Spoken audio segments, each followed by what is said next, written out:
नहीं सजदे किए हमने कभी गैरों की चौखट पर, हमें जिस चीज की जरूरत हो मालिक से मांग लेते हैं। दोस्तों, आप सभी ने एक बड़ा फेमस डायलॉग है, एक मूवी थी ओम शांति ओम, कि किसी चीज को शिद्दत से चाहो तो पूरी कायनात उसे आपसे मिलवाने में जुट जाती है। और आज सौभाग्य से मुझे जो पल मिला है वो उसी कायनात की कृपा है, वो ब्लेसिंग है, जो कि मैं चाहती थी कि मेरा पहला पॉडकास्ट बहुमुखी प्रतिभा की धनी डॉक्टर गुंजन विश्वकर्मा जी के साथ हो, जो किसी परिचय की मोहताज नहीं है, जो कि स्पिरिचुअल हीलर हैं, मोटिवेशनल स्पीकर हैं और बहुत कमाल की टैरो कार्ड रीडर हैं। तो ये मेरे लिए ब्लेसिंग की बात है कि आज वो हमारे साथ हैं। उनकी जो स्पिरिचुअल जर्नी है उससे बहुत कमाल की टीचिंग हमें सीखने को मिलेगी, बहुत कमाल के लाइफ लेसन हमें सीखने को मिलेंगे। तो बिना देरी के मैं वेलकम करना चाहूंगी डॉक्टर मैम का। नमस्कार मैम। आज मेरे लिए सौभाग्य की बात है सेम ईयर कि आज आपके रूबरू होकर कुछ बहुत इंपॉर्टेंट लाइफ से जुड़े हुए सवाल थे जो मैं चाहती थी कि कोई मुझे एक ऐसा स्पिरिचुअल गुरु मिले जिससे मेरी जो दबे जो सवाल हैं उनके आंसर्स मुझे मिलें, जिससे इस चैनल के माध्यम से मेरे जैसे लाखों जो व्यूअर्स हैं जिनके भीतर ये सवाल होते हैं लेकिन हमें नहीं समझ में आता कि राइट पर्सन कौन है, उनसे हम जान पाए। तो स्पिरिचुअल गुरु तो मैं नहीं कहूंगी कि मैं हूँ, और मैं राइट पर्सन हूँ या नहीं ये भी अभी पॉडकास्ट में पता चल जाएगा। लेकिन हाँ, मेरे जीवन के अनुभव जरूर मैं बांटती हूँ, और मुझे ऐसा लगता है कि जैसे कहते हैं ना, छोटी उम्र में बहुत सारे अनुभव हो जाए तो आपका व्यक्तित्व तो बोलने लग जाता है, या आप अपने अनुभव से लोगों को बस, तो जो मेरा अनुभव है मैं बताती हूँ, कोई इसमें गुरु जैसा कुछ भी नहीं है। तो आध्यात्मिक आपकी जर्नी कैसे स्टार्ट हुई, आप थोड़ा सा ये बताएं। और आध्यात्मिक एक लाइफ जीने के लिए, एक आदर्श लाइफ जीने के लिए आध्यात्म का क्या रोल है? हाँ, बहुत बहुत अच्छा सवाल है, और ये पता है, ये चीज जानना बहुत जरूरी है। आज के जमाने में क्या है कि हम लोग पैसा कैसे कमाए हमें पता है ना, हमें सब सब कुछ पता है, लेकिन हमें जीवन कैसे जीना यही नहीं पता है। और जब तक ये समझ में आता है तब तक, कहते हैं ना कि जब तक समझ में आया कि जीवन क्या है तब तक जीवन बीत गया। जी, तो true. जितना जल्दी ये क्वेश्चन हमारे माइंड में आ जाए कि जीवन कैसे जिया जाए, वही आध्यात्म है। वाह। ठीक है, आपको ये क्वेश्चन मन में उठ गया ना कि जीवन क्या है, मेरा जीवन कैसे जीऊं, और मेरे जीवन को मैं बेहतर कैसे बनाऊं, अगर ये क्यूरियोसिटी आपके अंदर आ रही है ना, तो मतलब आप अध्यात्म के रास्ते पर बढ़ चुके हो। अगर आप अध्यात्म को देखो कि उसका शब्द को अगर आप बाइफरकेट करो, अधि आत्म, अध्यात्म इज अधि आत्म। अधि मीन्स मोर, ओके, एंड आत्म means self, knowing your self more and more each and every day. आप अपने बारे में आज कुछ जानते थे, आपको लगता है मैं ये हूँ। जैसे बहुत सारे लोगों को लगता है ना कि हाँ मैं अच्छा गाना गाती हूँ, या मैं अच्छी मेहनती हूँ, लेकिन कुछ दिनों के बाद हमें लगता है कि यार ये भी कुछ है मेरे अंदर, या फिर हमारे अंदर कोई हिडन टैलेंट्स होते हैं, हमें नहीं पता होता। हमें लगता है हम ये काम नहीं कर सकते, वो काम नहीं कर सकते, फिर समय के साथ हम चेंज होते हैं और हमें लगता है नहीं हम ऐसे भी हैं। ये अध्यात्म ही है, हम सभी अध्यात्म की जर्नी पर ही हैं। कुछ लोग अवेयर हैं कि हम आध्यात्मिक जर्नी पर हैं, और कुछ अवेयर नहीं है। तो खुद को जानना और हर दिन पहले से बेहतर जानना, और जितना ही ज्यादा खुद को जानते जाओगे, अपने जीवन को उसी हिसाब से फ्लो में डालते जाना, उसी हिसाब से इजी करते जाना, दैट इज अध्यात्म। वाह। तो अगर एक व्यक्ति, मेरे जैसा व्यक्ति, जो अगर जिंदगी के हर पीढ़ी से परेशान है और वो बहुत फेडअप हो चुका है और वो चाहता है कि स्पिरिचुअलिटी को, अध्यात्म को अपने जीवन का आधार बनाना चाहता है, तो पहला कदम क्या है आध्यात्म की ओर? हाँ, तो जैसे मैंने कहा, देखो पहला कदम इसका ये है कि एक जरा सी जागृति आए कि मेरी लाइफ अभी जो चल रही है इससे बेटर भी हो सकती है क्या, है ना।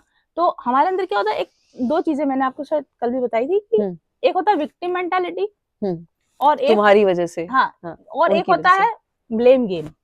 Victim mentality and blame game. हम लोग ज्यादातर क्या करते हैं, विक्टिम मेंटालिटी मतलब मेरी लाइफ खराब है, मेरी किस्मत खराब है, मैं लायक नहीं हूँ। अच्छा, विक्टिम तो मतलब ये है कि अपने भाग्य को दोष देना, अपने हालत को दोष देना, और ब्लेम दूसरे को। काश मैं ज्यादा पढ़ी लिखी होती तो मेरी लाइफ ज्यादा अच्छी होती, काश मैं ज्यादा सुंदर होती तो मेरी लाइफ ज्यादा अच्छी होती, काश मेरी शादी अच्छे इंसान से ही होती तो मेरी लाइफ ज्यादा अच्छी होती। ये है विक्टिम मेंटालिटी। और दूसरा है ब्लेम गेम। अगर मेरा हस्बैंड अच्छा मिला होता तुम अच्छे होते तो मैं अच्छा होता, तुमने मेरे साथ ये नहीं किया होता तो मैं अच्छा होता। तो ज्यादातर लोग क्या करते हैं कि सफर कर रहे हैं जिंदगी में क्योंकि वो या तो विक्टिम मेंटालिटी में है या वो ब्लेम गेम खेलते हैं, या दोनों बातें सच है। इस मेंटालिटी से थोड़ा सा अलग हटके आदमी सोचना शुरू करे। आप जो पूछ रहे हैं ना कि आध्यात्मिक जर्नी कहाँ से शुरू करें, मैं विक्टिम भी नहीं हूँ और मैं किसी को ब्लेम भी ना करूं, ना मैं खुद से कोई शिकायत करूं और ना मैं दूसरों से शिकायत करूं, बल्कि मेरी लाइफ में जो प्रॉब्लम्स आ रही हैं उसमें थोड़ा सा अपने आप को डिस्कनेक्ट करके देखूं कि जो मैं अपने आप को ब्लेम कर रहा हूँ इसके अलावा, या मैं किसी और को ब्लेम कर रहा हूँ इसके अलावा कोई और तरीका है क्या इस चीज को सुधारने का, इस चीज को बदलने का।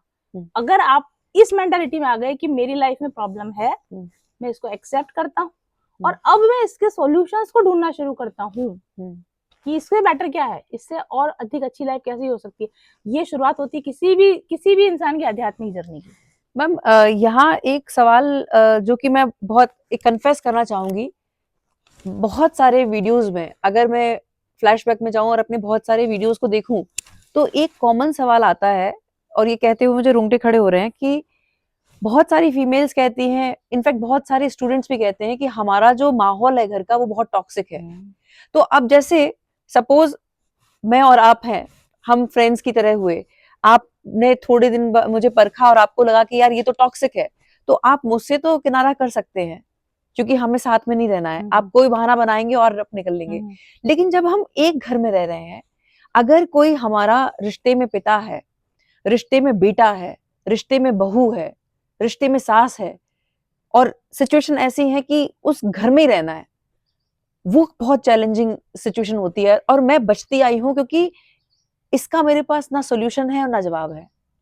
देखिए मेरे साथ भी ये सिचुएशन, और मुझे लगता है सबके साथ ऐसा होता है। हाँ, सबके साथ होता है। कारण बताती हूँ मैं इसका क्या है कि आपने कहा कि मुझे टॉक्सिक एनवायरनमेंट मिला, अगर हम सोच का तरीका ही बदल दें और हम ये सोचे कि मैंने टॉक्सिक एनवायरनमेंट चुना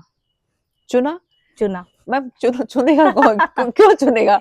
अगर खुशी तो मैं चुनूंगी, मैं टॉक्सिक एनवायरनमेंट क्यों चुनूंगी? अगर आप इसको 3D लेवल पे देखो, फिजिकल वर्ल्ड में देखोगे तो आप भी कहोगे मैं दुख क्यों चुनूंगी, मैं टॉक्सिक लोग क्यों चुनूंगी मेरे। लेकिन अगर मैं अध्यात्म की बात करूँ, स्पिरिचुअलिटी की बात करूँ, स्पिरिट लेवल पर हम ही चुनते हैं, ये हमारा ही चुनाव होता है जिसको हम सोल कॉन्ट्रैक्ट बोलते हैं, है ना। ये हमारा ही चुनाव होता है कि हम किस घर में पैदा होंगे, कहाँ हमारी शादी होगी, कौन कौन टॉक्सिक लोग कब कब हमें तंग करेंगे, परेशान करेंगे, कौन कौन से दुख हमें झेलने हैं, कौन कौन सी दुर्घटनाएं हमारे साथ होनी है, कौन कौन से लोग हमें कितने कितने लेवल तक हैरेस कर सकते हैं। तो मेरे लिए बड़ा सरप्राइजिंग है कि दुख हम क्यों चुनेंगे? देखिए हाथ से हम क्यों चुनेंगे? हाँ बिल्कुल बिल्कुल, बहुत मतलब आप जो क्वेश्चन पूछ रही हो ना, ये क्वेश्चन लोगों के अंदर उठना शुरू हो जाए तो दुनिया का दुख बहुत चुटकियों में खत्म हो सकता है। हम दुख क्यों चुनेंगे, हम हाथ से क्यों चुनेंगे? चलो सीधी सी बता दे, बच्चा स्कूल जाता है, नर्सरी का बच्चा, अगर उसके हाथ में है कि उसको स्कूल जाना है या नहीं जाना, क्या वो जाएगा? बिल्कुल नहीं, बिल्कुल नहीं जाएगा। मेरे जैसा तो बिल्कुल नहीं जाएगा, ठीक है। और जबकि उसके मम्मी पापा जानते हैं कि उसके लिए वो जरूरी है, राइट? तो हम ये नहीं कहेंगे कि भगवान ने हमें किसी दुख में डाला। अगर आप बच्चा है और आपके मम्मी पापा को हम भगवान की जगह माने कि नहीं, भगवान चाहते थे कि हम सीखें इसलिए भगवान ने हमको दुनिया में, मैं तो वो भी नहीं कहूंगी। हम हैं और हमारा एक हायर कॉन्शियसनेस लेवल भी है। हम ये शरीर दिख रहा है यही नहीं है, चलो इसको भी छोड़ते हैं, हम कहते हैं हम एक आत्मा है। मैं कहती हूँ हम आत्मा के परे भी कुछ हैं।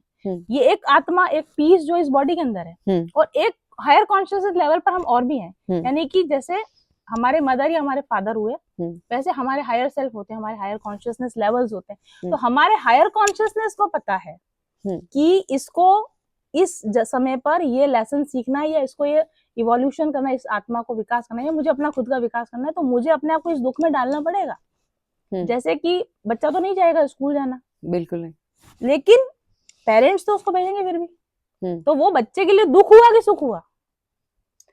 हाँ, उस लेवल पे तो इनिशियली तो उसके लिए दुख है, लेकिन वो बाद के लिए तो सुख है। लेकिन वो बच्चा बाद में कब समझेगा? जब वो कोई ऑफिसर बन जाएगा, ऑफिसर, तब धन्यवाद देगा, और फिर वो उस अपने मदर फादर को जाके थैंक यू कि बहुत जो टीचर्स डांट रहे थे, जो बुरे लग रहे थे, उसको भी थैंकफुल रहेगा कि भाई। तो आप जहां से सवाल पूछ रही हो ना, वो नर्सरी का बच्चा पूछ रहा है कि मैं दुख क्यों चुनूंगा, तो नर्सरी का बच्चा पूछेगा कि मुझे स्कूल आने की क्या जरूरत है, अच्छा खासा खेल रहा मेरा तो अभी तक सवाल था, मतलब शायद 10-15 साल पहले तक का, कि ये पढ़ाई किसने बनाई?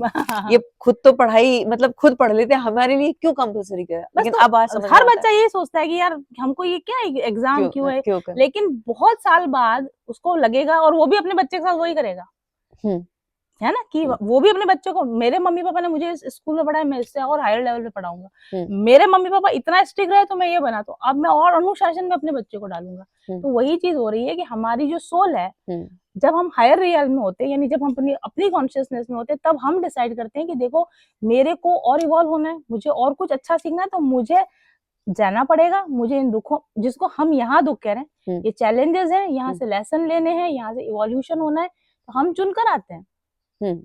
और इनको बोला जाता है ट्रिगर्स, बोला जाता है सोल ट्रिगर्स बोला जाता है। आपको टॉक्सिक रिलेशंस मिले, वो आपको याद दिलाने के लिए कि देखो तुम कुछ सीखने आए थे।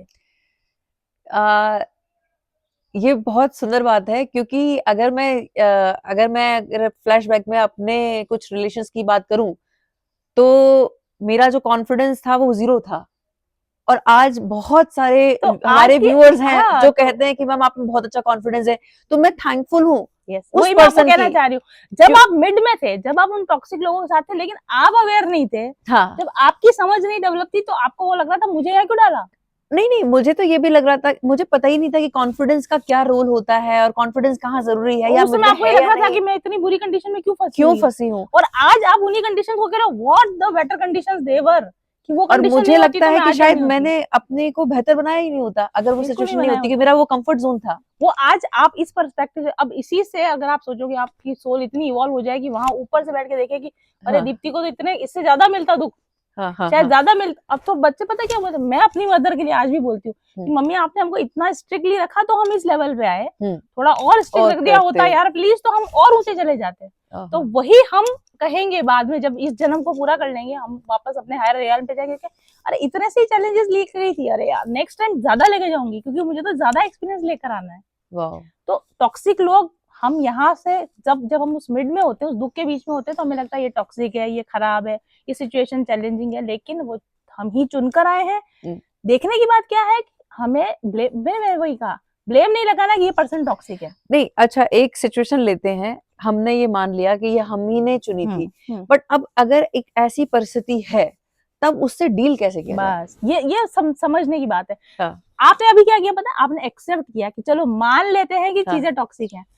पहली प्रॉब्लम क्या है, हम मानते ही नहीं है। फर्स्ट स्टेप ही ये है कि हमें स्वीकार करना है कि ये जो भी मेरी आउटर रियलिटी है वो मैंने चुनी है, मैं इसको एक्सेप्ट करता हूँ। ओके, तो आध्यात्म की बात करें, या आप सेल्फ पर्सनल ग्रोथ की बात करें, या लाइफ को बेटर बनाने के लिए, पहला कदम है acceptance. Okay this is it, मेरे हस्बैंड टॉक्सिक हैं, या मेरे इन-लॉज टॉक्सिक है, या मेरी सिचुएशंस चैलेंजिंग है, ओके डन। अब हमारा वो तो रोना तो खत्म हुआ, और रात दिन का रोना खत्म हुआ। अब उसके बाद में करना क्या है, अब हम क्या कर सकते हैं? अब देखिए क्या होता है कि अगर आपको, मैं कहूंगी टॉक्सिक को हम आजकल के जमाने में नार्सिसिज्म कहा जाता है ना। आपको कोई नार्सिसिस्टिक फैमिली मेंबर्स मिले, आप अपने आप को चेक करें, और हमेशा 99.99% ये सच निकलेगा कि टॉक्सिक लोग या नार्सिसिस्टिक लोग उन्हीं को मिल रहे हैं जिनकी पर्सनैलिटी में कोडिपेंडेंसी डिसऑर्डर है। ठीक है, अगर आप दूसरों को बहुत अच्छा सा जज कर रहे हैं कि ये नार्सिसिस्टिक है, ये सेल्फिश है, ये एंग्री है, आपने कभी वो फिंगर अपनी तरफ पॉइंट करी क्या कि मैं पीपल प्लीजिंग हूँ, मुझे लोगों की एडमिरेशन चाहिए? ये सब तो मेरे साथ रहा है ये सब मेरे साथ रहा है, और मैंने शायद बहुत सारे मेरे वीडियोस में, मोर देन 10 मैंने ये कहा है कि एक समय था मेरे आसपास थे, तो मैं उनको, मतलब वही पीपल प्लीजिंग, कि मैं उनकी खुशामद करती रहती थी कि कहीं से अप्रूवल मिल जाए, वैलिडेशन मिल जाए, और उसका वो जानते थे कि ये ऐसी है, तो वो और ज्यादा मुझे उस तरह से डोमिनेट करके और मैनिपुलेट करके। और अब आप ऐसी हो क्या? और अब कोई नहीं है। नहीं, अब आप ऐसी हो क्या जैसी पहले थी? मैं नहीं हूँ, और वो लोग भी नहीं है। अब वो लोग हैं, नहीं है। समझ गए आप? टॉक्सिक लोग आपकी लाइफ में कब तक रहेंगे? जब तक आप कोडिपेंडेंट हो। ये तो मेरी जर्नी है। अब आपकी मेरे को हर बात समझ में आ रही है, लेकिन अब अगर मैं हमारे व्यूअर्स की बात करूं, तो वही समझ लीजिए कि 10 साल पहले जो दीप्ति की सिचुएशन थी, दीप्ति ने स्वीकार किया कि ये मेरा ही कर्मा है, ये जो भी लोग हैं, मेरे कार्मिक्स जो भी हैं, ये मेरे ही अपने हैं, इनके साथ मेरा अपना वो कनेक्शन है, अब उससे इस सिचुएशन से कैसे डील किया जाए? मैं बता रही हूँ, उसके सिचुएशन से डील करने के लिए आपको ये करना है कि मुझे मेरे अंदर कुछ सुधार करना पड़ेगा। देखो एक वो कहावत है ना, जैसी दृष्टि वैसी सृष्टि, ठीक है? तो आपकी सृष्टि खराब है, टॉक्सिक लोग आपके आसपास, आपकी सृष्टि खराब है, आप क्या करोगे? सृष्टि बदल सकते हो? नहीं बदल सकते। क्या बदलने की जरूरत पड़ेगी? दृष्टि बदलने की जरूरत हो। फर्स्ट हमने क्या कर लिया? एक्सेप्ट कर लिया, दृष्टि में ये आ गया, एक्सेप्ट कर लिया। अब बदला क्या जा सकता है? अब दूसरा क्वेश्चन, हाँ दूसरा पॉइंट, पहला क्वेश्चन, पहला पॉइंट हुआ एक्सेप्ट किया कि स्थिति खराब है, ओके। दूसरा स्टेप, बदला क्या जा सकता है? What is in my control, ठीक है? लोग मेरे कंट्रोल में नहीं है, लाइफ मेरे कंट्रोल, दुनिया दूसरों की लाइफ मेरे कंट्रोल, मतलब आउटर रियलिटी तो मेरे कंट्रोल में नहीं है। तो फिर अब क्वेश्चन ये उठता है कि मेरे कंट्रोल में क्या है, और उस चीज पर फोकस करें। जो भी लोग इसमें फंसे हुए हैं कहीं भी, वो इस पे फोकस करें, अब किया क्या जा सकता है, ठीक है? और फिर वो इसको एनालिसिस बोलते हैं, यही सेल्फ एनालिसिस है, यही इनर वर्क है, यहीं से आपका इनर वर्क शुरू होता है। आपने तो मेरा चौथा सवाल ले लिया अपने आप ही। जैसे आपके माइंड में मैं यही पूछने वाली थी कि इनर वर्क का अभी बहुत सारे वीडियोस है, इनर वर्क हुआ, ट्विन फ्लेम हुआ, ये बहुत ट्रेंडिंग टॉपिक्स हैं। वो ट्रेंडिंग टॉपिक इसलिए है क्योंकि इनका समय आ चुका है, लोगों का जागृति का, स्पिरिचुअल अवेकनिंग का टाइम आ चुका है। तो आपको पता चला कि गड़बड़ है मेरी लाइफ में, मेरी लाइफ अच्छी नहीं है, एक्सेप्ट किया कि ठीक है मेरी लाइफ अच्छी नहीं है, अब कुछ चेंज करना है, और वो चेंज मैं सिर्फ खुद में ही कर सकती हूँ, बाहर कुछ नहीं किया जा सकता। बाहर कुछ नहीं किया जा सकता, क्योंकि मुझे लगता है कि 10-12 साल तो मैंने भी बाहर बहुत प्रयास किया, खूब, और हम बाहर क्या करते हैं? लोगों से अच्छा बोल रहे हैं, लोगों की मदद कर रहे हैं, ओवरली नाइस बन रहे हैं। नहीं, वो भी कर लिया और कंट्रोल भी करने की कोशिश करी, कई रिलेशनशिप्स में कंट्रोल करा, कई रिलेशनशिप्स में धमकाया भी, और वहाँ कुछ नहीं बिगड़ रहा, और सिवाय अपने आप को साम दाम दंड भेद सब कर लिया। कुछ भी करके आप बाहर की रियलिटी को नहीं बदल सकते, बट आप उसका 10% भी आपने एफर्ट लगाया तो आप अपने अंदर तो बहुत कुछ बदल सकते हो। और जब फिर वही बात, जैसी दृष्टि वैसी सृष्टि, आपने अंदर वर्क शुरू किया, यानी आपने दृष्टि बदली, और आप देखना, और ऐसा होता ही है, आप इनर वर्क करोगे और चीजें बाहर बदलनी शुरू होगी, और ये बड़ा जादू है कि, और जैसे आपके केस में, जैसा मेरे केस में, जब मैं चाह रही थी कि ये टॉक्सिक लोग मेरी लाइफ में नहीं रहे, मेरे को इनसे इंटरेक्ट नहीं करना पड़े, तो वो लगातार बने हुए थे।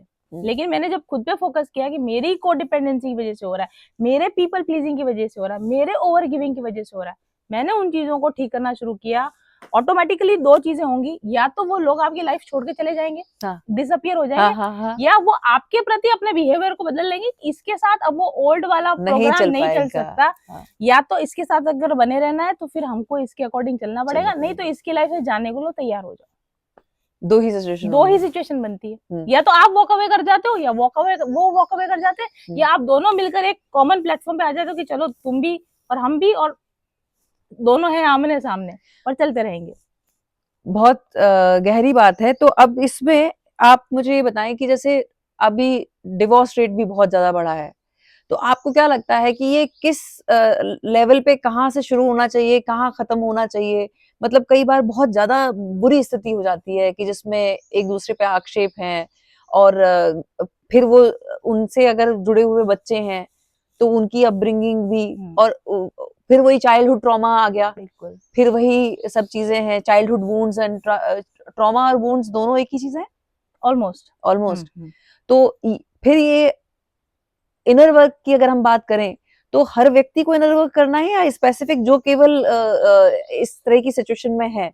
जैसे 10 साल पहले मेरी स्थिति ऐसी थी कि वहां मैं ट्रॉमा में थी, मतलब मेरे साथ चैलेंजेस थे, तो मैंने अभी तक वो किया, वो है बाहरी परिस्थिति नहीं बदल पाए तो मनस्थिति को बदला।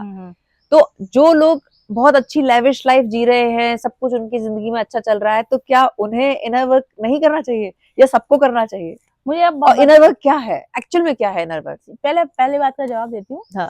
हमको कहते हैं ना, the grass is always greener on the other side. जिनको हमें लग रहा है ना कि उनकी लाइफ बहुत अच्छी है, बहुत अच्छा, अब उनकी जूते में पैर डाल के देखो आप, ठीक है? उनके अपने ट्रॉमास होंगे, उनकी अपनी प्रॉब्लम्स होगी। इस दुनिया में तो ऐसा कोई भी नहीं है कि बस इसकी लाइफ में कोई भी प्रॉब्लम नहीं है, ऐसा कोई नहीं होता, है ना? आपको लगेगा मेरी सिचुएशन वर्स्ट है यार, उसको देखो, जैसे मान लो जिसके पास पैसा नहीं है, उसको लगेगा पैसे वाले तो मस्त होते हैं, आपके पास पैसा है तो फिर क्या प्रॉब्लम है? तो अगर, और तुम पैसे के बाद भी रो रहे हो, और बहुत सारे पैसे वाले भी रो रहे हैं, है ना? और किसी को लगता है कि यार जो बीमार होगा उसको लगता है यार बस हेल्दी बॉडी हो जाए, तो कोई, लेकिन हेल्दी बॉडी जिसके पास है उसको किसी और बात का दुख है। तो सबसे पहले तो ये हमारा मानना कि क्या सबको इनर वर्क की जरूरत है? यार सबके अपने दुख हैं, है ना? तो सबको अपने अपने लेवल का इनर वर्क करना ही है। इनर वर्क का मतलब ये है कि हम अपने अंदर को किस तरीके से चेंज करें, हम अपने माइंडसेट को, अपने विचारधारा को, अपने बिहेवियर को, अपने हैबिट पैटर्न्स को किस तरीके से चेंज करें कि अभी जिन स्थिति में जब जो भी चैलेंजेस आ रहे हैं वो हमारे लिए थोड़े से रिलैक्सिंग हो जाए, या जो भी चैलेंजेस आ रहे हैं उनको बेटर तरीके से हम हैंडल कर सकें, या बेटर तरीके से लाइफ में नेविगेट कर सकें। वो समझ का डेवलप होना इनर वर्क है। अब वो हर एक व्यक्ति को करना पड़ेगा, क्योंकि मैंने बोला कि हर एक व्यक्ति के अपने लाइफ के चैलेंजेस है। जिसको मनी का प्रॉब्लम है वो मनी रिलेटेड इनर वर्क कर ले, जिसको रिलेशनशिप रिलेटेड प्रॉब्लम है वो रिलेशनशिप रिलेटेड इनर वर्क कर ले। और इस बात में कितना दम है कि जब व्यक्ति इनर वर्क करता है तो उसके सारे एस्पेक्ट्स अच्छे हो जाते हैं, मतलब बहुत सारे रिसोर्सेज होते हैं, पैसे के अबंडेंस आती है, और तो वो कितना, देखो कैसे किस तरह से देखते हैं ये इस तरीके से है, there are many layers of this onion, है ना? आप किसी भी चीज को एक तराजू में नहीं तोल सकते। मनी ब्लॉकेज का इनर वर्क कर लिया तो अब मनी आना ही चाहिए, या रिलेशनशिप का हमने इनर वर्क कर लिया तो रिलेशनशिप अच्छा होना ही चाहिए, होता है। लेकिन अब इसमें भी इंटेंसिटी, यानी कि आपके पास्ट लाइफ के कितने कार्मिक एक्यूमुलेशन कितना है आपका, है ना? जैसे मैं आपको बताऊं, चलो एक सिंपल सा एग्जांपल बताते हैं। जैसे हमारे यहाँ जैसे उदयपुर के अंदर बहुत पानी है ना, जमीन के नीचे बहुत पानी, यहाँ पर हम 8-10 फीट का गड्ढा खोदेंगे पानी आ जाएगा, ठीक है? तो मैं ये नियम नहीं लगा सकती कि 8 फीट का गड्ढा खोदने पर पानी आता है, मतलब मेरे हिसाब से 8 फीट का गड्ढा खोदने पर पानी आना चाहिए, और मैं उसको अगर यूनिवर्सल लॉ समझ लूं, और अब वही चीज हम जैसलमेर में जाके खोदे गड्ढा, 250 फीट पे भी पानी आएगा या नहीं आएगा कोई गारंटी नहीं है। और अगर मैं अपना नियम लगाऊं कि 8 फीट पे खोद दो ना, अरे हमारे यहाँ तो आता है, तुम्हारे यहाँ कैसे नहीं आ रहा है ना? तो इनर वर्क से इफेक्ट आता है, लेकिन ये भी तो देखना पड़ेगा कि आप उस चीज को कहाँ अप्लाई कर रहे हो। एक इंसान है जैसे उसका वो बचपन से स्पिरिचुअल है, या अपने कार्मिक उसके उतना बैगेज नहीं है उसका, तो वो जैसे इनर वर्क करना स्टार्ट होगा और चीजें उसकी लाइफ में तुरंत बदलना शुरू होंगी, जैसे मिरेकल की तरह बदलना शुरू होंगी, है ना? और एक इंसान होगा वो कई सालों से वर्क कर रहा है, कोई मेडिटेशन कर रहा है, चैंटिंग कर रहा है, या दूसरे तरह के ट्रॉमा रिलीज का काम कर रहा है, फिर भी वो उतनी अच्छी पोजीशन में नहीं पहुंच पा रहा है, क्योंकि वो मैंने आपको बताया कि आप जैसलमेर में बैठे हो तो ऑब्वियसली आपको ज्यादा खुदाई करनी पड़ेगी, और अगर आप किसी उदयपुर जैसी जगह में बैठे हो तो आपको कम खुदाई करनी पड़ेगी। आपका अपना कार्मिक बैगेज कितना है उस पर डिपेंड करेगा कि आपको इनर वर्क कितना करना पड़ेगा, और इनर वर्क से रिजल्ट आएगा, मतलब रिजल्ट नहीं आ रहा है मतलब you have to do more. तो ये किसी ये सब कैसे शुरू होता है, मतलब लाइक इनके कुछ कोर्सेज होते हैं या क्लासेस, किस तरह से होता है? हाँ, अभी क्योंकि ये चीज, क्योंकि मैं आपको बताऊं, सॉरी टू इंटरप्ट यू, जैसे अब मैं एक्चुअल में आपको बताऊं कि जब मैंने, आपको अगर याद हो, मैंने जब अपनी रीडिंग ली थी तो वो कहते ना आधा ज्ञान मृत्यु समान, तो मुझे वो चीज नहीं चाहिए थी। मैं एक सर्च में थी, और कि मुझे कोई ऐसा एक मार्गदर्शक मिले जो जिस जर्नी को मैं करना चाहती हूँ, जैसे मुझे उदयपुर आना है तो राइट पर्सन गुंजन मैम है कि वहां क्या क्या मैं देख सकती हूँ, क्योंकि आपके पास एक्सपीरियंस है ना? अब एक अनजान इंसान से मैं पूछूं जो उदयपुर गया ही नहीं है तो मैं कितना रिलाई कर सकती हूँ? तो मुझे लगता है कि एक ऐसे पर्सन को मुझे चुनना चाहिए कि जो ऑलरेडी वहां एक्सप्लोर कर चुका है।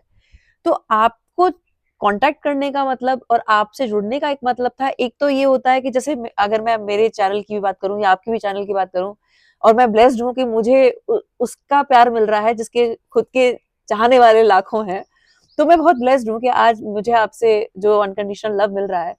तो मेरी जो चाहत थी आपसे, जैसे मैं कनेक्ट हुई थी, तो मुझे ये लगा कि छोटे मोटे लेवल पे तो जैसे कहते हैं ना कि आप पानी में कूद गए और आपने हाथ पैर मार लिए और आप निकल गए, लेकिन एक आपको परफेक्शन चाहिए, एक आपको मास्टर बनना है, अपनी स्किल्स को अच्छे से ना पॉलिश करना है, कि फिर मतलब नहीं है कि आपको 12 फीट में हुआ कि आप कितने में, मतलब आप जैसे जो एक्सपर्ट्स होते हैं तो वो तो समुद्र में भी गोताखोर जो है वो लगा रहे हैं। तो मुझे ऐसा था कि पहले तो एक कनेक्शन होना चाहिए कि जिसके साथ हमें दो चीजें दिखें। अगर मैं उसकी बात करूं नारी सशक्तिकरण की, तो आपके भीतर मुझे 2 कॉम्बिनेशन बहुत अच्छे लगे थे। पहला ये कि एक मातृत्व भाव, और दूसरा जिस तरह से आप अपने चैलेंजेस को करेज के साथ लेती हैं। बशीर बद्र साहब का देखो, मेरी वो आदत में है, बशीर बद्र साहब का एक बड़ा सॉरी वसीम बरेलवी साहब का एक बड़ा खूबसूरत शेर है जो आपके ऊपर सटीक बैठता है, और वो ये है कि क्या दर्द है सीने में बता नहीं सकता, और आंसू की तरह आंख में आ नहीं सकता, और तू छोड़ रहा है इसमें खता नहीं तेरी, हर शख्स मेरा साथ निभा भी नहीं सकता। राइट। और वैसे तो एक आंसू भी बहा के ले जाए मुझको, और ऐसे तो कोई तूफान भी हिला नहीं सकता। वाओ, वेरी तो नाइस। आपकी लाइट, आपका स्पार्क हर किसी के बस का नहीं है झेलना, क्योंकि वो स्पिरिचुअलिटी में होता है कि वो छटनी अपने आप हो जाती है। और कहीं ना कहीं मुझे लगता है कि जब हम सेम रेडियो पे ट्यून्ड हैं, अगर मैं 10 साल पहले मिलती तो मुझे वो लाइट नहीं मिल पाती, क्योंकि मेरा तो चैनल वो रोने पे लगा हुआ था ना। राइट। आज मैं उसी चैनल पे ट्यून्ड हूँ जहां गुंजन मैम हैप्पीनेस का चैनल पे ट्यून्ड है, और मैं रोने पे हूँ, तो वो हमारी वेवलेंथ कभी मिलेगी नहीं। आपका जो frequency। सवाल है ना, वो उसी में आपने जवाब भी दे दिया। जो आपने पूछा कि हाँ। हम सही गुरु को कैसे ढूंढे, या हमें हाँ। कैसे पता चले कि इतने लोगों में सही कौन है ना। ना ना ना सॉरी, हाँ। मेरा सवाल ये था, वो तो मुझे पता चल गया हाँ। है, मैं तो अपनी गट वो जो फीलिंग आपने को अभी जवाब दिया। मैंने ये सुना है कि आपको जितना आता है, आपके भीतर एक तो इंटेंट प्योर होना चाहिए, आपके अंदर सीखने की लगन होती है, तो आपको गुरु ढूंढने की जरूरत नहीं है, Correct. गुरु अपने आप प्रकट होता है। तो मुझे जब मैंने आपका पहला वीडियो देखा था, तो मुझे गट फीलिंग थी कि मुझे यहाँ से कुछ प्राप्त हो सकता है, और फिर मैंने आपके बहुत सारे वीडियोस देखे, और अब तो मेरा डे टू डे लाइफ का है कि मैं वॉक करती हूँ, तो मेरा 40-45 मिनट की वॉक होती है, तो मेरा तो बस कानों में हेडफोन होता है, और 45 मिनट्स की मेरी वॉक होती है। डॉक्टर गुंजन विश्वकर्मा, मुझे वो चैनल का आपका नाम क्या है? Mindful journey. Mindful journey. मैं तो डॉक्टर गुंजन मैम को देखती हूँ तो मेरा सबसे पहले आ जाता है। तो वहां मुझे बहुत सारी चीजें हैं जो कंफ्यूज भी कर रही हैं और क्लैरिटी भी ला रही हैं। तो मैं ये जानना चाहती थी कि इसकी शुरुआत, क्योंकि कई बार क्या होता है कि हमें लग रहा होता है कि हम अपने लेवल पे बहुत अच्छा कर रहे हैं, बहुत अच्छा जान रहे हैं, लेकिन मुझे लगता है कि किसी भी चीज की नॉलेज, एक डीप नॉलेज अगर हमें लेनी है, तो उसका क्या प्रोसेस होता है। तो आप इस तरह का कुछ गाइडेंस रखते हैं? मैं देती हूँ। हाँ। मैं आपको थोड़ा सा इसको बैक में ले जाकर हम देखते हैं। जो आपने पहली बार जो आपने कही कि हाँ। जिस वाइब्रेशन पे आप होंगे उस वाइब्रेशन की चीज आपको मिलेगी। हाँ। है ना। हाँ। तो जैसे हम स्पिरिचुअलिटी के रास्ते पे आए ना, मन में इच्छा हुई कि मेरी लाइफ अच्छी होनी चाहिए बिल्कुल। और मैं इसके लिए कुछ करूं। और ये था कि यार अब बहुत हो गया, मतलब हाँ। कि ये इस तरह से हाँ। नहीं जीना, जीवन को आनंद आपने से जीना ऐसा है। सोचा होगा तो आप जरा याद करोगे ना, तो वैसी चीजें ऑटोमेटिकली आपकी लाइफ में घटित होने लग गई होंगी। वैसे लोग मिलने लगे होंगे, कोई हाँ। बुक सामने आ गई होगी, कोई बिल्कुल वीडियो सामने आ गया होगा, बिल्कुल बिल्कुल वैसे कोई जानकारी सामने आ गई होगी। ऐसा हुआ ही होगा, है 100% ना। हुआ। और फिर आप उस इंट्यूशन को फॉलो करते गए कि ये चीज हाँ। मुझे अच्छी लग रही है, हाँ। चलो लेट्स इसको रीड करके हाँ, देखते हैं। बिल्कुल वहां नॉलेज बढ़ी, बिल्कुल लाइट बढ़ी है आपकी, बिल्कुल। और जब आपकी फ्रिक्वेंसी बढ़ी, नॉलेज बढ़ी, तो आप और एक वास्ट चीज के लिए खुल गए। राइट। तो यहाँ से आपको ये चीज मिली, और यहाँ आपने फॉलो कर किया, यहाँ से आपको फिर बहुत सारी चीजें मिलेंगी। फिर आप उसमें से चुनाव करोगे कि मुझे ये भी नॉलेज लेना, ये भी समझना, ये अब आपकी और लाइट बढ़ गई, आपकी और नॉलेज बढ़ गई, और उस एरिया से आप देखोगे तो आपको और बड़ा एरिया दिखेगा। तो आप जो पूछ रहे हो कि इसकी शुरुआत कहाँ से करें, जहां हो वहीं से करो। यहाँ से कहीं जाना नहीं है। आपको मन में इच्छा करनी है कि मुझे मेरी लाइफ बेटर करनी है, और इस इंटेंशन को मन में तीव्र करते रहो आप। और फिर आपके मार्ग में जो भी आ रहा है, कहीं कोई बुक आ रही है, कहीं कोई ऑडियो बुक आ रही है, कहीं कोई गाइडेंस आ रहा है, कोई मूवी आ रही है, कोई डॉक्यूमेंट्री आ रही है, उसको बस आपको आत्मसात करना, उस नॉलेज को अपने अंदर बढ़ाते जाना। जो आपने बोला knowledge is power, knowledge is freedom, knowledge is light, and knowledge is pure consciousness. आप अपनी नॉलेज बढ़ाते रहिए, और जो कुछ भी मिलता जाएगा, क्योंकि आपको वही मिलेगा जिसके आप हकदार हो। वाह। तो आप जो मिल रहा है, इसका मतलब इस वक्त आप इस चीज के हकदार हो, उसका तो कम से कम पूरा यूटिलाइज कर लो, उसका पूरा यूज कर लो। फिर जब उसका यूज कर चुके होगे, आप एलिजिबल हो नेक्स्ट अच्छी चीज के लिए, फिर आप एलिजिबल हो नेक्स्ट अच्छी चीज के लिए। आप उस मार्ग पर लगातार बढ़ते रहो, आपको चीजें प्रोवाइड की जाएगी, क्योंकि यहाँ पर आपके ऊपर वर्क सिर्फ आप नहीं कर रहे हो, आपके स्पिरिट गाइड्स भी लगे हुए हैं आपके साथ, आपका यूनिवर्स भी लगा हुआ है आपके साथ। आप राइट डायरेक्शन में जाओगे, उन्हें एकदम हिंट हो जाएगा कि अच्छा ये बंदा सेल्फ डेवलपमेंट की डायरेक्शन पर, इसको परोसा जाए, इसके सामने ये लाया जाए, मतलब इसकी पात्रता है, इसकी पात्रता है, इसको ऑप्शन दिए जाएं, और फिर हमने अवेयरनेस के साथ उन ऑप्शंस में से चुनेंगे। आपके सामने आप YouTube खोलते हो, आपका 10 तरीके हाँ। पॉर्न भी सामने आ रहा है, ठीक है, WWF भी सामने आ रहा है आपके, या फिर कोई वायरल वीडियो भी सामने आ रहा है, लेकिन एक स्पिरिचुअल वीडियो भी सामने आ रहा है। आप यूनिवर्स को कैसे बताओगे कि आपको क्या चाहिए? जिस पे आपने क्लिक किया। हाँ। आप YouTube एल्गोरिदम को कैसे बताते हो कि आपको क्या चाहिए? आप जिस तरह की चीज देखते रहोगे वैसी चीजें आपके सामने परोसते रहो, और उसमें और बेटर आपको मिलता जाएगा। तो बस आपके सामने जो इस वक्त में जो ऑप्शन है उसमें से बेस्ट ऑप्शन आपको चुनना है। चुनाव का तरीका सही होना चाहिए, चुनाव की समझ होनी चाहिए, और चुनाव को करने, मैं सही चुनाव करूँ ये इच्छा होनी चाहिए। आपने एक सही चुनाव किया, उससे रिलेटेड 4 और चुनाव आपके सामने आएंगे, उसमें से सही चुनाव किया, उसमें से ऐसे करते करते आप स्टेप, कोई भी डायरेक्ट लाइन कि मुझे एनलाइटनमेंट में जाना है, मुझे तो ऐसे नहीं जा सकता, वो स्टेप बाय स्टेप ही जा सकता है। आज मैं यहाँ हूँ, कल इससे ज्यादा बेटर हूँ, इससे ज्यादा नॉलेज खोलूं, बस इतना हमारा करने का काम उतना ही है। अब मैं अपने मन की बात यहाँ कहना चाहूंगी। अभी मैं अगर अपने 10-12 साल की 14 साल की जर्नी की बात बताऊं तो मुझे कुछ बुक से मिल गया, कुछ मिल गया, इस तरह से हुआ। लेकिन अब मेरी बहुत दिली चाहत है कि मुझे आप जैसा मेंटोर मिले, और आपका जो इतने दिन का एक्सपीरियंस है वो मेरे काम आए, और मेरी पवित्र जो नियत है वो ये है कि जो मैं सीखूं फिर वो आगे जाए। तो वही बात है। अब जो आपने बोला कि आप, मैं क्या कोर्स करवाती हूँ क्या? हाँ, मैं कोर्स करवाती हूँ, ठीक है। अगर जिस इंसान की खुद के अंदर से इतनी तीव्रता के साथ इच्छा नहीं है ना कि मैं कुछ ऐसा लूं कि बस मेरी लाइफ चेंज हो जाए, तब तक अगर मैं उसको कहूंगी भी ना कि भाई देख मेरे पास में इनर वर्क है, मेरे पास बहुत अच्छा कोर्स बना है, तू ले वगैरह, नहीं मैं YouTube से देख के कर लूंगा। हाँ। इतना फ्री मटेरियल YouTube पे और आते हैं ना मेरे पास सभी लोग। जैसे कोई प्रॉब्लम है, अगर मैं कहूंगी देखो हमारा एक इनर वर्क का मेरा कोर्स चलता है, अच्छा, तो आप वो कोर्स ले लीजिए, आपको ठीक रहेगा, क्योंकि उसमें स्टेप बाय स्टेप हम गाइड, जो आप बोल रहे हैं कि स्टेप बाय स्टेप गाइडेंस हम करते हैं, स्पून फीडिंग समझ लें आप, कि अब ये सीखा है, अब ये करो, अब ये सीखे।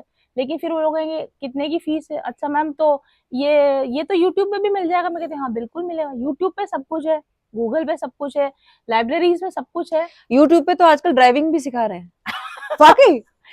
स्कूटी चलाना, स्कूटी और कार तो मैंने देखी है।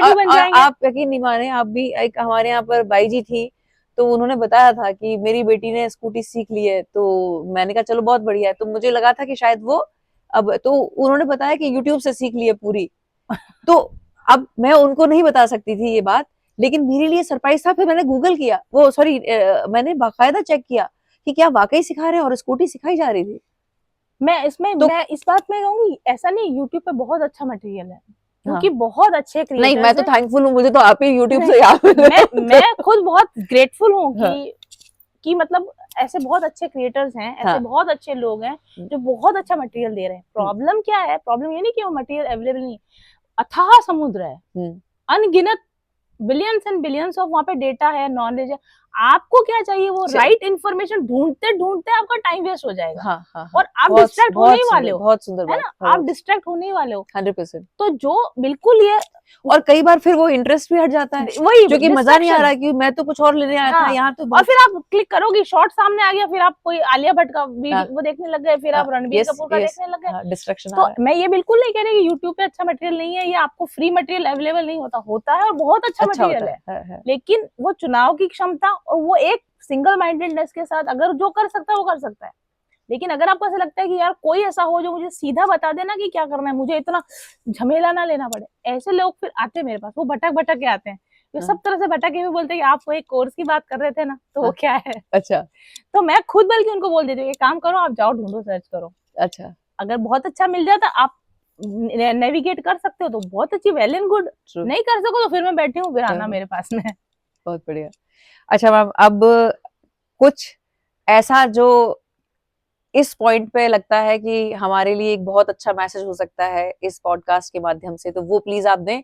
और विराम, मैं आपकी खूबसूरत आवाज के साथ मैं चाहती हूँ कि बाद में आप पहले एक संदेश और उसके बाद अपनी मधुर आवाज में कुछ अच्छा सुरीला आप सुनाएं, जिससे यादगार रहे ये पल। इस पॉडकास्ट पे आपके माध्यम से एक ही चीज मुझे कहनी है कि अवेयरनेस के साथ जिंदगी जीना बहुत जरूरी है।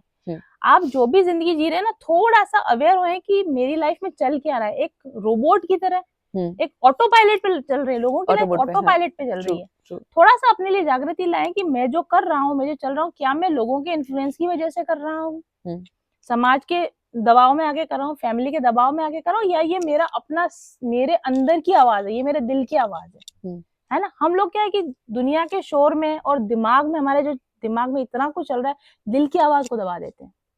बहुत सुंदर। बहुत बारीकी से आपका दिल ना हमेशा आपको कुछ बोलता है, सबको बोलता है, हाँ।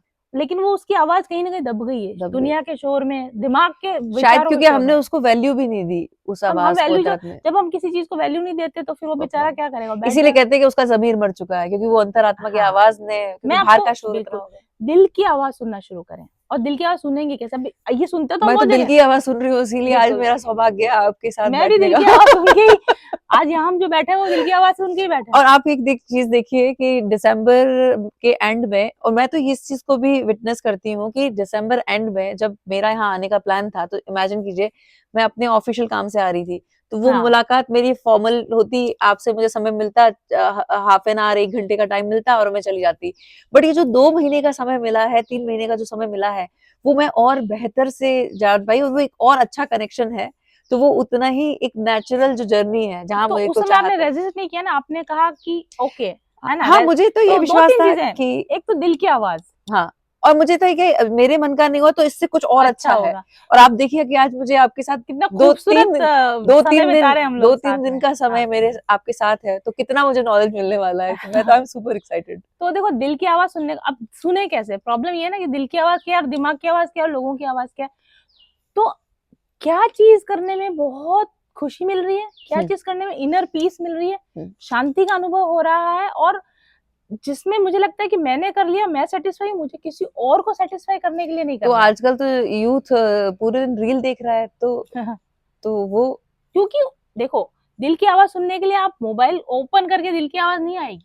अच्छा, मोबाइल को साइड में रखना पड़ेगा और दिल की आवाज सुनने के लिए खुद के साथ बैठना पड़ेगा, एकांत में। यस, एकांत में बैठे, साइलेंट सॉलिट्यूड में रहे, थोड़ा मेडिटेशन करेंगे ना, तो पहले शुरुआत में मेडिटेशन में क्या होगा, शुरुआत में तो आपके विचार ही इतने ज्यादा है कि वो दिल की आवाज दबी रहेगी।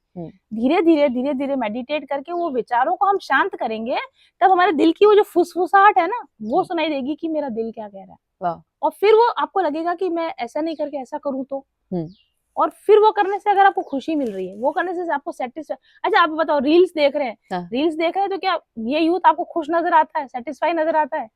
मुझे तो लग रहा है फ्रस्ट्रेशन लेवल बहुत ज्यादा है, एंगर इश्यूज हैं। जब आप सोसाइटी के प्रेशर में या किसी भी पीयर प्रेशर में कुछ काम करते हो ना, वो आपको end of the day anxiety देगा, वो आपको end of the day dissatisfaction देगा। और कोई भी ऐसा काम जो आपको करके लगे कि अच्छा लगा यार, ये करके बस अच्छा लगा, शांति मिल रही है, वो फॉलो करते जाओगे आप, राइट बात पर चलते जाओगे। और वो दिल की आवाज सुनने के लिए आपको ध्यान में बैठना पड़ेगा, मेडिटेट करना पड़ेगा। वाह वाह, ये संदेश है कि मेडिटेट कीजिए, दिल की आवाज को सुनिए, और रेजिस्टेंस नहीं रखना, एक्सेप्ट करो कि हाँ चीजें ऐसी हैं, और पर मेरे अंदर बहुत पावर है कि मैं इसको चेंज कर सकता हूँ, सिर्फ मेरे माइंडसेट को बदलकर मैं दुनिया को बदल सकता हूँ। ये एक बात आपके दिमाग में आ गई ना, तो फिर सारी पावर आपके हाथ में। बहुत सुंदर, बहुत सुंदर। तो अब खूबसूरत क्या सुनना चाहोगे आप? मेरे को तो आपका ओल्ड सॉन्ग्स भी बहुत पसंद है, गजल भी बहुत पसंद है। 2 लाइन गजल की सुनाएंगे, और आज की बातचीत से मिलती जुलती भी है। वाह। अब रंज से खुशी से बहारों हिज़ा से क्या, अब हमें कोई मतलब नहीं। अब रंज से खुशी, ये एक्सटर्नल इन्फ्लुएंसेस, एक्सटर्नल इन्फ्लुएंसेस से हमें कोई मतलब नहीं। अब रंज से खुशी से बहारों हिज़ा से क्या, महवे ख्याल यार मुझको जहां से क्या। और महवे ख्याल यार मतलब मैं अपने यार के ख्यालों में खोया हुआ हूँ, और यार यहाँ कौन है? हमारा यार या तो खुदा है या खुद है। यार आप खुद को बना लो या खुदा को बना लो, तो ही आप एक्सटर्नल चीजों से, इन्फ्लुएंस से बच पाओगे। क्या बात है, क्या या तो खुद में डूब जाओ, वाह वाह वाह, तो दुनिया तुम्हारे लिए कोई है ना, और या आप खुदा में डूब जाओ, बहुत तो फिर आपके लिए चीजें कोई मायने नहीं रखेंगी। तो एक्सटर्नल रियलिटी से अपने आप को कट ऑफ करना है, खुद से जुड़ जाओ, खुदा से जुड़ जाओ, then everything is will be fine for you. आप टेस्ट करके देख लो। वाह, अब आपकी शान में मैं 2 लाइंस बोलना चाहूंगी। एक शब्द है तलबगार, आपको तो पता होगा, मेरे जो प्यारे व्यूअर्स हैं उनको बताना चाहूंगी, तलबगार का मतलब होता है फैन। ओके। तो लाइंस है कि तुझसे मिले न थे तो कोई आरजू न थी, तुझसे मिले न थे तो कोई आरजू न थी, और मिले जो तुझसे तो तेरे तलबगार हो गए। Thank you so much. बस मैं ये चाहूंगी कि ये अभी आगाज है, और बहुत सारे हम आगे भी जब भी हम मिलेंगे पॉडकास्ट करते रहेंगे। और I am looking forward for the next meeting. जी जी डेफिनेटली। और मैं ईश्वर से कहूंगी कि मुझे ये पात्रता दे कि मुझे आप जैसा गुरु मिले, और मैं इसमें डीप नॉलेज और डेप्थ के साथ जाऊंगी, ताकि मेरे साथ भी जो लाखों व्यूअर्स हैं जो मुझ पर विश्वास करते हैं, जो अपने चैनल के माध्यम से मैं कहती हूँ वो उसको मानते हैं, तो मेरी पात्रता ऐसी हो, मेरी लायकी ऐसी हो कि जो आप मुझे गाइड करेंगी वो आगे तक पहुंचे। आप आइए inner work course. Definitely definitely definitely. मुझे लगता है अब मैं तैयार हूँ। हाँ, थैंक यू मैम, थैंक बहुत यू बहुत सो आभार। मच। नमस्कार।